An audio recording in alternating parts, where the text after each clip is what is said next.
In September 1939, as the first cold winds of autumn swept through Warsaw, Władysław Szpilman, a renowned Polish Hebrew pianist, sat before a piano in the city's radio station.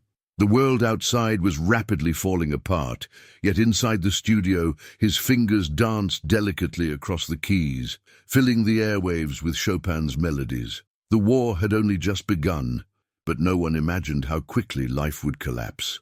In the middle of his performance, the building shuddered violently. Dust rained from the ceiling. A second later, the studio exploded in chaos as bombs struck the station. The blast threw Szpilman from the bench. The piano's chords were replaced by the deafening roar of destruction. Somehow, stunned but alive, he crawled out into the smoke-filled hallway. Outside the ruined doors, he met a friend who introduced him to his sister, Dorota, a woman whose quiet strength and sharp voice stirred something in him even amid the terror. Warsaw was already unraveling. Within 3 weeks, the Polish army, overwhelmed by the German blitzkrieg, had collapsed. Streets filled with rubble, flames and shouting. Despite this, the Szpilman family clung to hope. As they packed to flee the city, the radio reported that Britain and France had declared war on Germany.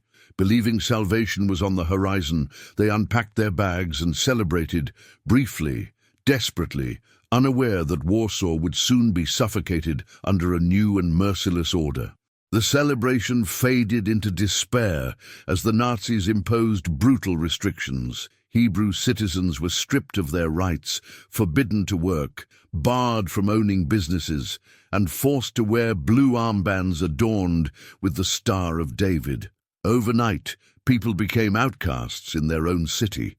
Walking with Dorota through the familiar streets of Warsaw, Szpilman realized how drastically the world had changed. Shopkeepers he had known for years now slammed their doors in the faces of Hebrew customers.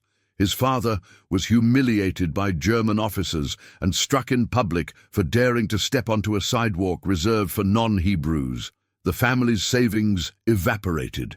Piece by piece they sold their belongings, furniture, clothing, jewelry, and eventually Szpilman's beloved piano, the heart of his identity. By November 1940, Warsaw's Hebrew population was forced into the newly created ghetto, a cramped, suffocating prison surrounded by walls topped with barbed wire. Life deteriorated overnight. Hunger stalked every street. People collapsed on sidewalks, their bodies too weak to continue. Typhus and other diseases claimed thousands. Guards patrolled with cruelty, beating and shooting at will. Szpilman found work playing in a small cafe, a fragile refuge of music amid misery. The cafe became a strange oasis where a handful of wealthier Hebrews smuggled in food and wine, trying to pretend life still had meaning. One afternoon, while walking near the ghetto wall, Szpilman witnessed horror that branded itself into his memory. A starving boy tried to squeeze through a gap in the bricks to find food on the other side. A guard noticed and clubbed him viciously. By the time Szpilman dragged the boy's limp body through the hole, the child was already dead. Death became a constant presence. Bodies lay uncollected on the streets for days. The Szpilmans, from their apartment window, once watched SS officers conduct a raid on a nearby building. A man in a wheelchair was unable to stand when ordered. Without hesitation, the officers hurled him off the balcony. His family, screaming, was shot in cold blood. Their bodies were dragged aside or crushed under a truck if they still moved. In August 1942, the nightmare deepened. The Nazis began deporting Hebrews to Treblinka. Entire families were rounded up at gunpoint and forced into the Umschlagplatz, the holding area for trains to death. The Szpilman family was no exception. Weighed down by exhaustion and fear, they waited among thousands of others. With their last 20 zlotys, the father bought a single piece of candy. Carefully, quietly, each family member bit off a tiny piece, their final meal together, an act of tenderness in a world gone mad. As Szpilman approached the train, a familiar hand seized his arm. A friend from the Hebrew ghetto police pulled him from the line and whispered urgently, saving him by seconds. Szpilman turned back only long enough to see the doors of the cattle car slam shut on his family forever. His scream remained trapped inside him. He could do nothing. Now, alone, grief-stricken and desperate, he worked as slave labor in the surviving portion of the ghetto. There he learned of an underground plan, a coming revolt. He smuggled weapons through ruins and construction sites, slipping past guards who suspected nothing. One close call nearly cost him his life, and he decided he had no choice but to escape entirely. With help from sympathetic friends, Spillman was hidden in a series of apartments throughout Warsaw. One apartment near the ghetto wall became his primary refuge. The space was dark, barren, and silent. He lived behind locked doors, relying on smuggled food, never daring to open curtains or speak above a whisper. The loneliness was unbearable, yet safer than the streets. In April 1943, Spillman watched through a narrow slit between boards as the ghetto erupted in flames. The Warsaw Ghetto uprising had begun. The people he had once known fought with unimaginable courage against overwhelming forces.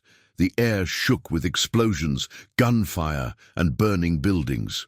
For weeks he watched their struggle, and then slowly, inevitably, their defeat. The ghetto was crushed, smoke and ash settled like falling snow. When his caretaker warned him that the Germans were finding hidden weapons and arresting anyone connected to the resistance, Spillman refused to leave. His fear of discovery battled with his fear of the outside world, but his cover was blown when he accidentally broke some dishes. The crash echoed through the building, and he fled just as a furious neighbor screamed accusations down the hallway. He sought safety at the emergency address he had been given, and found Dorota again. Now married, she lived in a comparatively safer part of Warsaw. Her husband secured another hiding place for Spillman, deep within the German-controlled district. The room contained a piano he could not touch, and windows he could not open. His new caretaker, entrusted with bringing food, proved unreliable and greedy. Spillman began to starve once more and grew yellow with jaundice.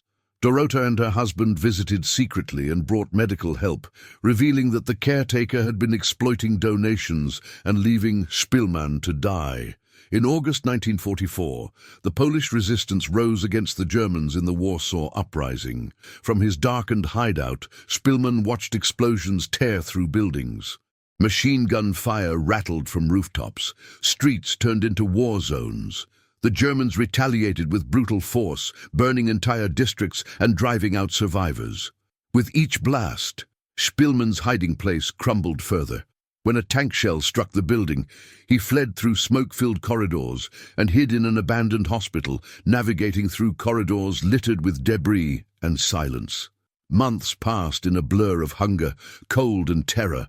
Warsaw was transformed into a vast, empty graveyard of ruins. Spillman wandered through shattered buildings, scavenging for anything edible. In one abandoned house, he found a jar of pickles, the first real food he had seen in days. As he struggled to open it, he heard footsteps. A German officer confronted him, but instead of shooting him, the officer asked who he was. When Spillman whispered that he was a pianist, the officer led him to a grand piano covered in dust. Trembling from starvation, Spillman played. Despite his weakness, the music poured out of him, fragile yet beautiful. The officer, moved beyond words, decided to hide him.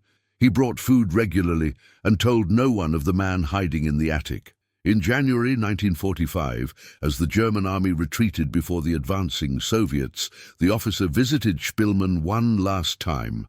He handed him his greatcoat so he could survive the freezing winter and promised to listen for him on Polish radio once the war was over. Spillman watched him disappear into the snow. Moments later, wearing the German coat, he was mistaken for an enemy soldier by Polish troops and nearly executed.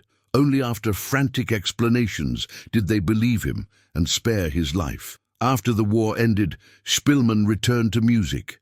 In a hall filled with people hungry for hope after years of devastation, he performed Grand Polonaise Brillante with renewed soul. The audience listened in reverent silence, the sound of a man who had not only survived hell, but had held on to the last piece of himself that the world could not take, his music.